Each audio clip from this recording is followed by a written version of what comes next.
আমাৰ চৰকাৰ যদি আহে তেতিয়াহ'লে আমি সকলোকে মাটিৰ পট্টা দিয়া হ'ব বুলি কৈছিলে ক'ত গ'ল সেই প্ৰতিশ্ৰুতি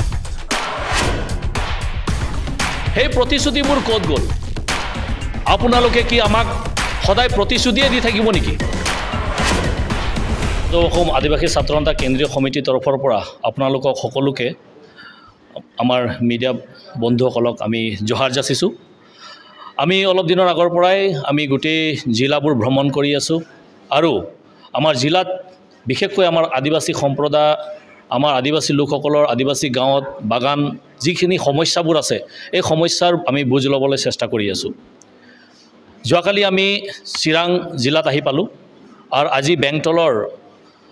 চিৰাং জিলা কমিটিৰ যি কাৰ্যনিৰ্বাহক সভা আৰু লিডাৰশ্বিপ যি ট্ৰেইনিং প্ৰগ্ৰাম আছিলে ইয়াত আমি আজি আহি পাইছোঁ আৰু ইয়াৰ পৰা আমি চিৰাং জিলাৰ বিশেষকৈ আমাৰ আদিবাসী সম্প্ৰদায়ৰ লোকসকলৰ গাঁৱৰ যি সমস্যাবোৰ আছে এই সমস্যাবোৰৰ আমি বুজ লৈছোঁ আৰু সঁচাকৈ দুখৰ বিষয় যে আজি ভাৰত স্বাধীন হোৱাৰ পাছৰ পৰাই যিসকল ব্যক্তিয়ে বিশেষকৈ আমাৰ আদিবাসী লোকসকল চিৰাং জিলাত অতদিনে বসবাস কৰি আছে সেই জাগাবোৰ সেই ঠাইবোৰ যিবোৰ ফৰেষ্ট এৰিয়া বুলি চৰকাৰে কৈ আছে সেই গাঁওবোৰক আজি পৰ্যন্ত চৰকাৰে বিটিআৰ চৰকাৰে আজিলৈকে তেওঁলোকক মাটিৰ পট্টা দিয়া নাই আজি আমি অতদিনে 1996 পৰা আমি সদৌ অসম আদিবাসী ছাত্ৰ সন্থাই হওক বা বিভিন্ন সংগঠনে হওক আমি দাবী জনাই আহিছোঁ যে আমাৰ মানুহবিলাকৰ মাটিৰ পট্টা আপোনালোকে দিব লাগে কিন্তু আজি পৰ্যন্ত আমাৰ মানুহসকলে ইয়াত মাটিৰ পট্টা পোৱা নাই এইটো অতি দুৰ্ভাগ্যজনক কথা যে যি চৰকাৰ গঠন প্ৰক্ৰিয়াত যি ব্যক্তিসকল জড়িত থাকে যিসকলে নিজৰ ভোট অধিকাৰ সাব্যস্ত কৰে তেওঁলোকক কিন্তু আজিলৈকে তেওঁলোকৰ যি জীৱিকাৰ যি বাসস্থান বুলি কোৱা হয় যি সেই বাসস্থানৰ সুবিধা আজিলৈকে তেওঁলোকক দিব পৰা নাই চৰকাৰে আমি যোৱা ইলেকশ্যনত যেতিয়া বিজেপি চৰকাৰে বা UPPL চৰকাৰে তেওঁলোকে দম্ভালি মাৰি পেলাই কৈছিলে যে আমাৰ চৰকাৰ যদি আহে তেতিয়াহ'লে আমি সকলোকে মাটিৰ পট্টা দিয়া হ'ব বুলি কৈছিলে ক'ত গ'ল সেই প্ৰতিশ্ৰুতিবোৰ ক'ত গ'ল আপোনালোকে কি আমাক সদায় প্ৰতিশ্ৰুতিয়ে দি থাকিব নেকি সদায় আমাক এনেকৈ প্ৰতিশ্ৰুতিৰ ওপৰত প্ৰতিশ্ৰুতি দি পেলাই আপোনালোকে ইলেকশ্যনৰ যদি বৈতৰণি পাৰ কৰিব বিচাৰি আছে নেকি কিন্তু আমি এই কথাটো আমি দাঙি ধৰিব বিচাৰিছোঁ মাননীয় মুখ্যমন্ত্ৰী ডাঙৰীয়া ডক্টৰ হিমন্ত বিশ্ব শৰ্মা আৰু UPPL বিটিআৰৰ চিফ প্ৰমোদ বড়ো ডাঙৰীয়াক আমি এই কথাটো জাননী জাৰি কৰিছোঁ যে আপোনালোকে যি কথা কৈছিল আপোনালোকে যি ভাষ্য দিছিল ইলেকশ্যনৰ সময়ত সেই ভাষ্য আপোনালোকে পূৰণ কৰিবলৈ সময় হৈ গ'ল আপোনালোকে এই ধৰণৰ যি ভাষ্য যদি নেক্সট ইলেকশ্যনৰলৈকে আপোনালোকে ৰাখিবৰ কাৰণে চেষ্টা কৰি আছে আৰু আমাৰ মানুহক যদি এনেকৈ প্ৰতাৰণা কৰিব বিচাৰি আছে তেতিয়াহ'লে কিন্তু আমি সহ্য নকৰোঁ তাৰ কাৰণে আমি দাবী জনাইছোঁ সদৌ অসম আদিবাসী ছাত্ৰ সন্থা কেন্দ্ৰীয় সমিতিৰ তৰফৰ পৰা যে আপোনালোকে অতি শীঘ্ৰেই আমাৰ আদিবাসী জাতি জনগোষ্ঠীৰ যিমান পৰিবাৰ আছে তেওঁলোকক অতি শীঘ্ৰে আপোনালোকে তেওঁলোকৰ মাটিৰ পট্টা দিব লাগে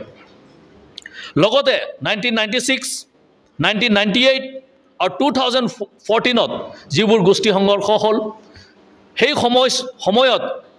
যিমান পৰিয়ালে নিজৰ ম্যাদী পট্টা মাটি এৰি পেলাই পলায়ন কৰিবলগীয়া হ'ল তেওঁলোকে পলায়ন কৰি পেলাই থাকিবলগীয়া হ'ল আৰু তেওঁলোকে নিজৰ ঠাইত আজি 25 বছৰ বেছি অতিক্ৰম হৈছে আজিলৈকে তেওঁলোকক নিৰাপত্তাভাৱে তেওঁলোকে নিজৰ ঠাইত যিবোৰ ম্যাদী মাটিবিলাক আছিলে সেই ম্যাদী মাটি তেওঁলোকে আজিও ঘূৰি আহিব পৰা নাই আপোনালোকে কি চৰকাৰ চলাই আছে যদি আপোনালোকে জনসাধাৰণক ৰক্ষণাবেক্ষণ দিব নোৱাৰে জনসাধাৰণক নিৰাপত্তা দিব নোৱাৰে তেনেহ'লে আপোনালোকে চৰকাৰ চলাবলৈ বন্ধ কৰক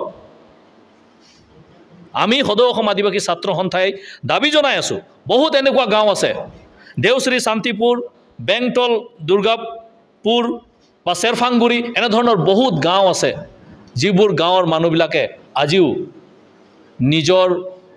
নিজৰ ম্যাদী পট্টা থকা মাটিত আজিও ঘূৰি যাব পৰা নাই। আমি দাবী জনাই আছোঁ যে অতি শীঘ্ৰে আপোনালোকে তেওঁলোকৰ মাটিৰ পট্টাৰ লগতে যিসকল আজিও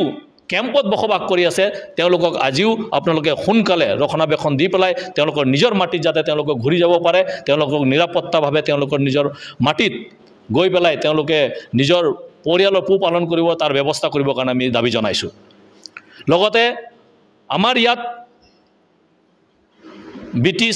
BTR এৰিয়াত যিমান ইনষ্টিটিউট আছে, CIT হওক বা বড়োলেণ্ড ইউনিভাৰ্চিটি হওক বা মেডিকেল কলেজ কোকৰাঝাৰ হওক,